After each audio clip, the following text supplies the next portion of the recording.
हा निर्णय घेण्यामागे नेमकी नेत्यांची भूमिका काय आहे, याचा गोकुळला काय फायदा होईल, किंवा गोकुळच्या हिताची ही भूमिका असेल का, हा निर्णय असेल का, हा निर्णय घेतल्यावरती गोकुळवरती त्याचा बोजा पडणार आहे का, या सगळ्या गोष्टींची बरेच असे प्रश्न आहेत जे माझ्या मनात आहेत आणि मी ते उपस्थित सुद्धा काल केले होते.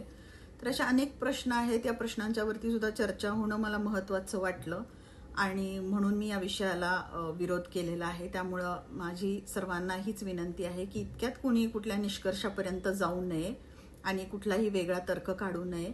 इथे मी फक्त आपलं मत मांडलेलं आहे आणि जर हा गोकुळच्या हिताचा निर्णय ठरला आणि जर गोकुळसाठी हा योग्य असेल किंवा भविष्यात गोकुळसाठी हा उपयोगी पडणारा निर्णय असेल तर याला माझीही भविष्यामध्ये संमती राहील आणि मी पत्रसुद्धा मागे घेईन, असं मी काल चेअरमनना पण सांगितलेलं आणि आज आपल्या सर्वांच्या समोर सुद्धा सांगते. फक्त याच्यामध्ये वेगळा कुठलाही अर्थ काढू नये म्हणून मी आपल्यासमोर या व्हिडिओच्या माध्यमातून येते. धन्यवाद.